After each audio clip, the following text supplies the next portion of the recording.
কুবের এত বড় সিদ্ধ পুরুষকে নিজের পুত্রীর সঙ্গে বিবাহে অস্বীকার করলেন? সঠিক গণেশ। যদিও রাজার সামনে অত্যন্ত মহান আর শক্তিশালী ঋষি অগস্ত্য ছিলেন, কিন্তু কুবেরও তার দিক থেকে অনুচিত কিছু করেননি।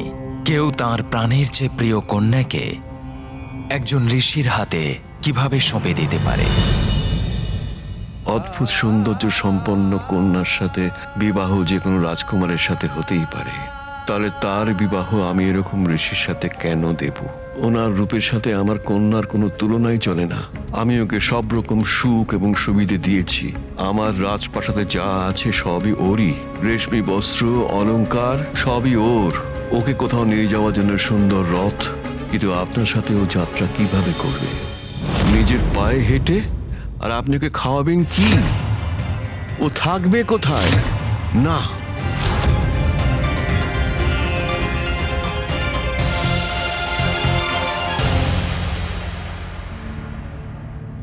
ঋষিবর, আমার কন্যা কোনো সাধারণ রাজকুমারী নন। ওকে পাবার জন্য আমি কঠোর তপস্যা করেছিলাম। ওং শ্রী বিষ্ণবে নমঃ। ওং শ্রী বিষ্ণবে নমঃ। ওং শ্রী বিষ্ণবে নমঃ। ওং শ্রী বিষ্ণবে নমঃ। পুত্র কুবের,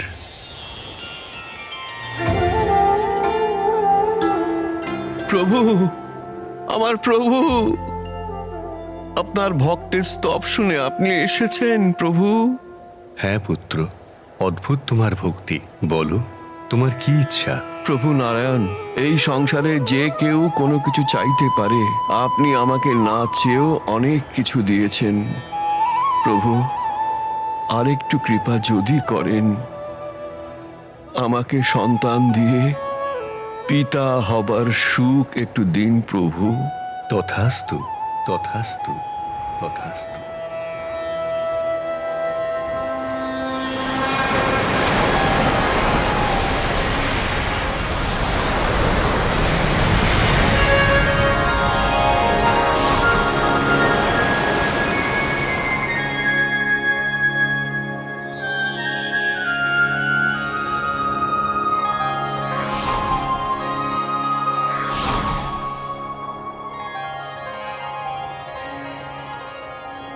এই কন্যাটিকে পুত্রীরূপে দান করছি। ওর নাম হবে লোপামুদ্রা। ও তোমার রাজ্য ঐশ্বর্যে পরিপূর্ণ করে দেবে। প্রভু, আপনার এই কৃপার জন্য আপনাকে কোটি কোটি ধন্যবাদ। আমার কন্যা স্বয়ং নারায়ণের কৃপায় আমি তাকে লাভ করেছি। আমি আপনার কাছে আবারও ক্ষমা প্রার্থনা করছি প্রভু, কিন্তু আমি আমার কন্যার সাথে আপনার বিবাহ দিতে রাজি নই। যদি দণ্ড দেবার জন্য আপনি আমাকে অভিশাপ দিতে চান, তাহলে সেটাই আমি গ্রহণ করব।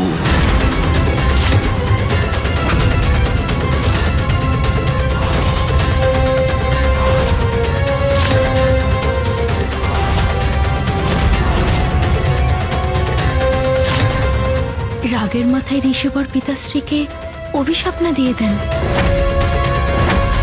মহারাজ কুবের, আমি আপনার দুশ্চিন্তার কারণ বুঝতে পারছি। কোথায় নারায়ণের বর প্রাপ্ত আপনার কন্যা, আর কোথায় আমি?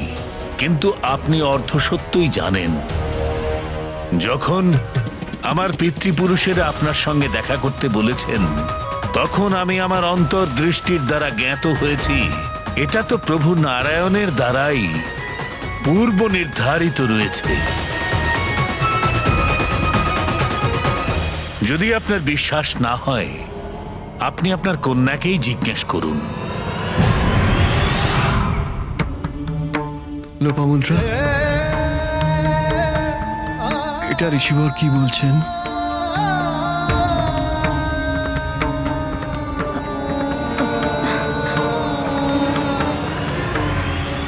হ্যাঁ পিতাশ্রী, একদিন সকালে যখন আমি প্রার্থনা করছিলাম, তখন প্রভু শ্রী হরিনারায়ণ আমাকে দর্শন দিয়েছিলেন। আর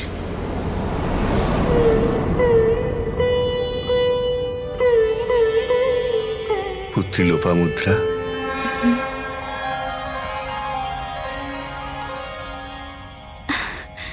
প্রভু, প্রণাম প্রভু। কল্যাণ হোক পুত্রী লোপামুদ্রা। সঠিক সময়ে আগত হলে তোমার বিবাহ ঋষি অগস্ত্যর সঙ্গে হবে। তারপরে তুমি কাবেরী নামক নদীর রূপ ধারণ করে দক্ষিণ ভারতের ধরিত্রীকে জীবনদায়িনী জলধারা প্রদান করবে, আর সেখানে দুর্ভিক্ষ দূর করবে। যেমন আপনার ইচ্ছে প্রভু নারায়ণ।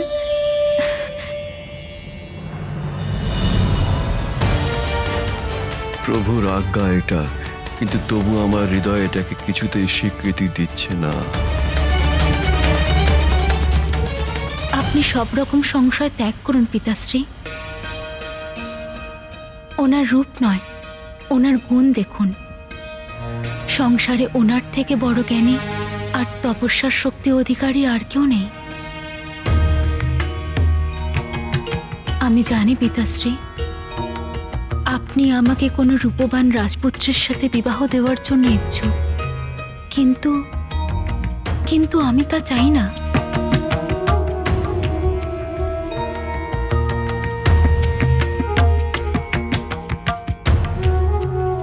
ঋষি অগস্ত্যকে আমি স্বামী রূপে স্বীকার করছি, আর আপনিও ওনার প্রস্তাব স্বীকার করে নিন। পিতাশ্রী, ঋষি অগস্ত্যর উদ্দেশ্য তো ব্রহ্মজ্ঞান অর্জন করা। সেই জন্য তো বিলাসবহুল জীবন থেকে নিজেকে বঞ্চিত রাখেন। আপনি আমার বিবাহ তো ইন্দ্রের মতন যোগ্য দেবতার সাথে করাতে চান, কিন্তু পিতাশ্রী, উনি এতটাই মহান যে স্বয়ং ইন্দ্রদেব ওনার কাছে সাহায্য চাইতে আসেন। ত্রিদেবও নির্ভর করেন ওনার উপরে। উনি যেটা চান তৎক্ষণাৎ প্রস্তুত করতে পারেন। এটা তো আমার সৌভাগ্য যে আমি ওনার স্ত্রী হতে চলেছি, যার কারণে আপনার রাজ্য সব সময় কুশলে থাকবে। এটা ওনারই তপস্যার প্রভাব, যার ফলে আমরা সবাই সুরক্ষিত আর সব রকম সুযোগ সুবিধা আমরা ভোগ করতে পারছি। এই সবই তো ঋষিবরের দেওয়া সামান্য ভিক্ষা মাত্র। ঠিকই বলেছো তুমি কন্যা, তোমার মোহই আমাকে ভুল বোঝাচ্ছিল। ক্ষমা করে দিন ঋষিবর, ক্ষমা করে দিন।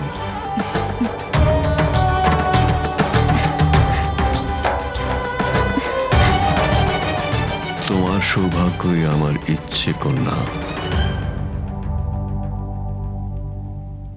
আমার চিন্তা করবেন না পিতাশ্রী, ঋষিবরের সাথে আমি খুব ভালো থাকব। তাহলে কি মাতা লোপামুদ্রা আর ঋষি অগস্ত্যের বিবাহ হলো? আর ওনার বিবাহের পরে উনি কবে কাবেরী নদীতে পরিণত হলেন? আর উনি এখন ঋষি অগস্ত্যের কমণ্ডলে কেন স্থিত?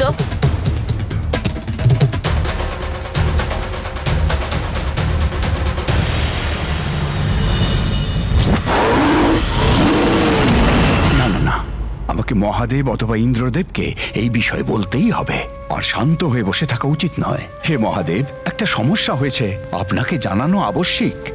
অবশ্যই ব্রহ্মদেব, কিন্তু আমার পুরো বিশ্বাস রয়েছে আপনার এই চিন্তা কিছুক্ষণের জন্য অপেক্ষা করতেই পারে। কারণ প্রথম পূজ্য শ্রী গণেশের ঋষির গৌতমের বিষয়ে জানাটা খুবই প্রয়োজনীয়। তখনই সে দক্ষিণে হওয়া দুর্ভিক্ষের জন্য কোনো না কোনো সমাধান নিশ্চয়ই খুঁজে বের করবেন। তা না হলে অনেককে নির্দ্বিধায় নিজেদের প্রাণ দিতে হবে।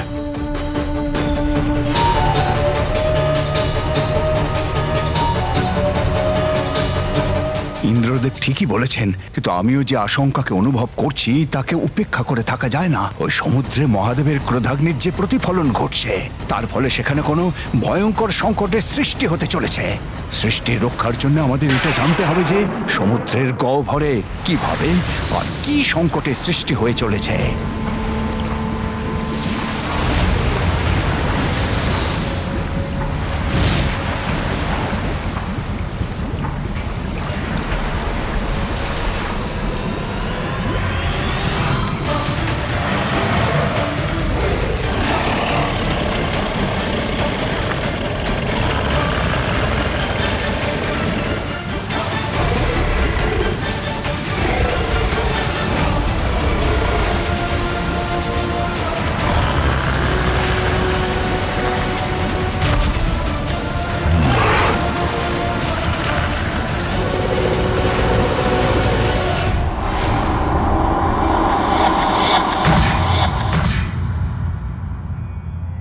পিতা আমায় বলুন না, তারপরে কি হলো?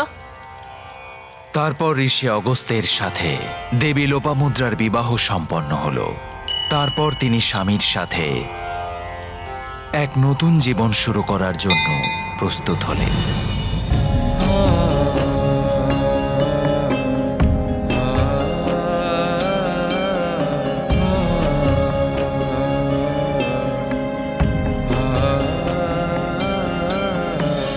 প্রভুর ইচ্ছাতে আমার সমর্থন আছে, কিন্তু নিজের মেয়েকে এই বেশভূষায় দেখাটা এক বাবার পক্ষে খুবই কঠিন কাজ।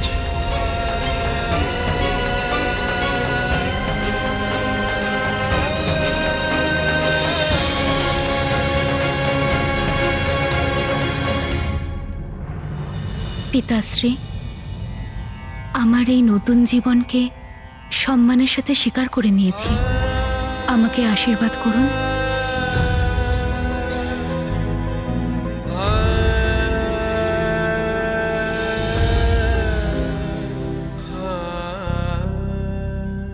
সৌভাগ্যবতী হও মা।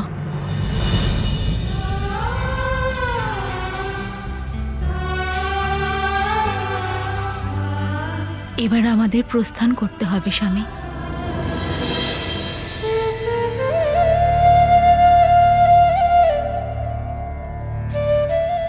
আমার কন্যা এরকম রিক্ত পায়ে এত কঠিন পথ কিভাবে যাবে? ওর তো এই যাত্রা পথ ভীষণ কঠিন সংকুল হয়ে উঠবে। প্রণাম ঋষিবর।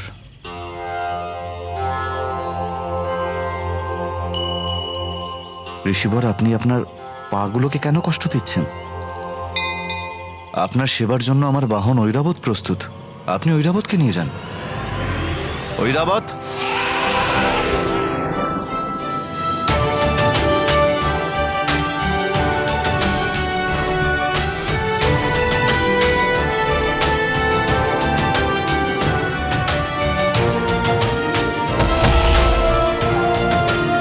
ঋষিবর, প্রভু শ্রী নারায়ণ আমাকে আপনার সেবার জন্য পাঠিয়েছেন। আপনি যেখানে বলবেন আমি আপনাকে সেখানে পৌঁছে দেব।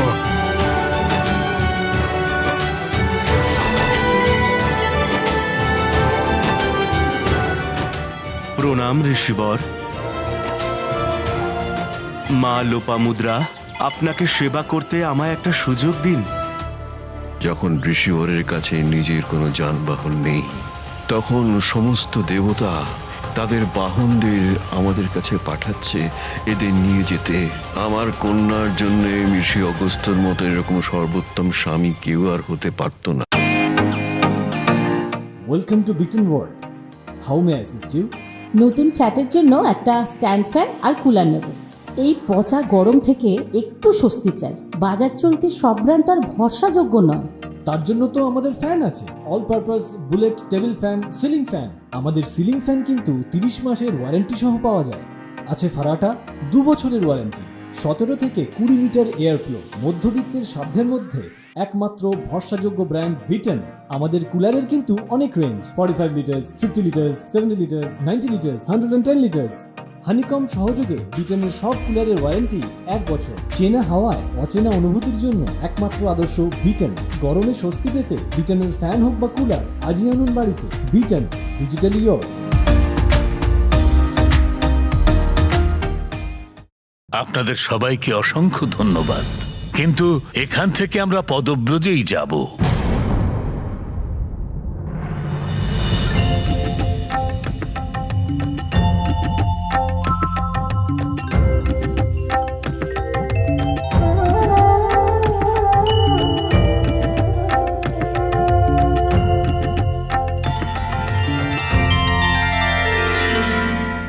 কি হলো ইন্দ্রদেব?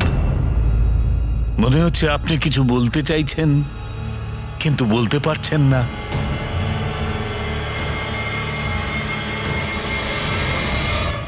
মাতা, ঋষিবর আমাকে ক্ষমা করবেন।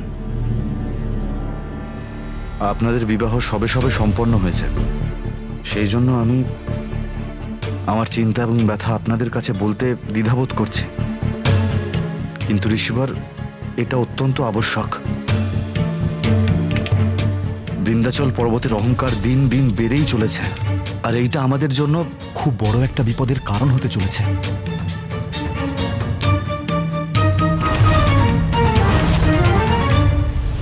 যে যত উঁচুতেই পৌঁছে যাক না কেন, তার জন্য তার দম্ভ করা উচিত নয়। বিন্ধ্যাচলের এই ব্যবহার সর্বদাই অনুচিত।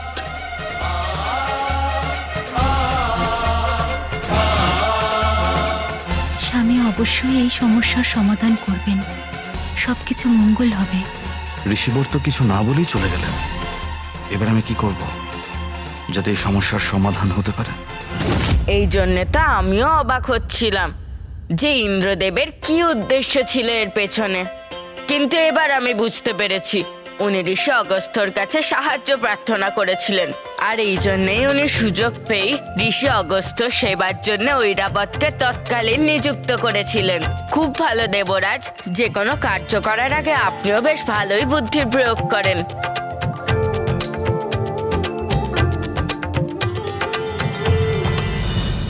আমি কিছু বলার মতো কোনো সুযোগই পাচ্ছি না। আমার দুশ্চিন্তা মহাদেবকে কিভাবে জানাবো? সাগরের গভীরে যে সংকটের সৃষ্টি হয়ে চলেছে, তাকে আর বেশি বাড়তে দেওয়া উচিত নয়।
ঋষি অগস্ত্য ও মাতা লোপামুদ্রার বিবাহর পরে কি হলো পিতা?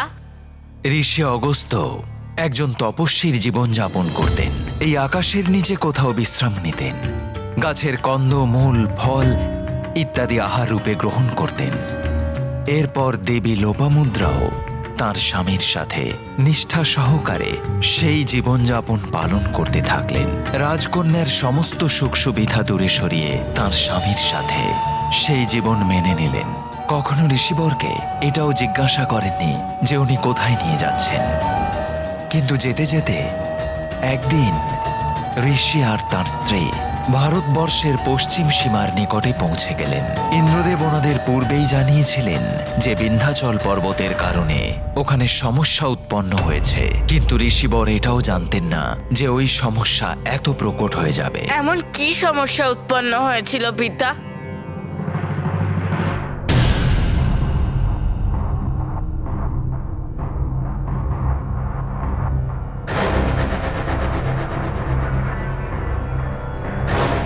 সেই সমস্যার নাম ছিল বিন্ধ্যাচল পর্বত।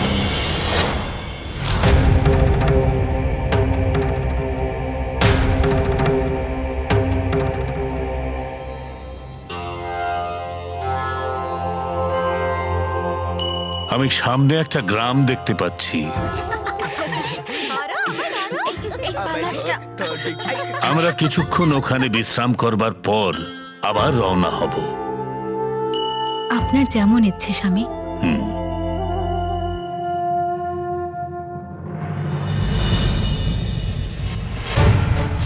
ঋষি অগস্ত্য ও দেবী লোপামুদ্রা এগিয়ে চলেছিলেন, আর এই সময়ে বিন্ধ্যাচলের অহংকার হয়ে উঠেছিল যে তিনি হিমালয় পর্বতের চেয়েও বিশাল, আর এটা প্রমাণ করার জন্য তিনি তার আকার বাড়াতে থাকলেন। আমি সব থেকে মহান পর্বত, সবচেয়ে উঁচু আমিই থাকবো, হিমালয় নয়, হিমালয় নয়, হিমালয় নয়।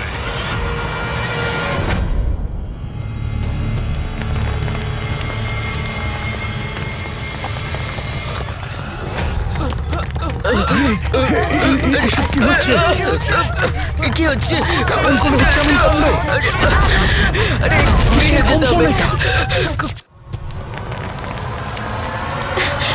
এসব এসব কি হচ্ছে স্বামী? এই ভয়ঙ্কর ভূমিকম্পের কারণ কি?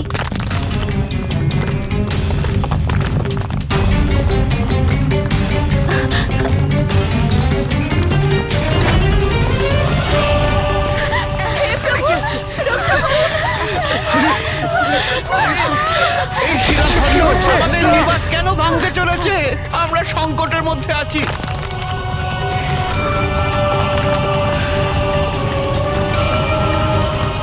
আমরা তো সবাই মিলে এখন অত্যন্ত বিপদে রয়েছি। আমরা আমাদের পরিবারকে রক্ষা করব কি করে? বিন্ধ্যাচলের এই বৃদ্ধি আমরা আটকাবো কি করে?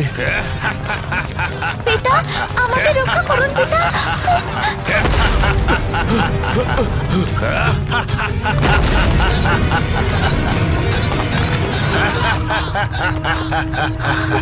এটা কিসের ছায়া পড়লো? তাহলে পিতা, ঋষি অগস্ত্য বিন্ধ্যাচল পর্বতের অহংকার কি করে চূর্ণ করলেন?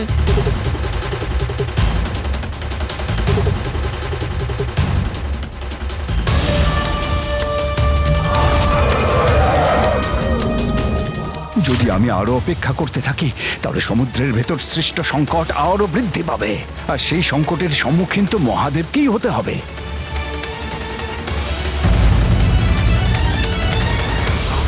সমস্যার দ্বারা চিন্তিত হওয়া উচিত নয়, বরং তার সমাধান খোঁজা উচিত।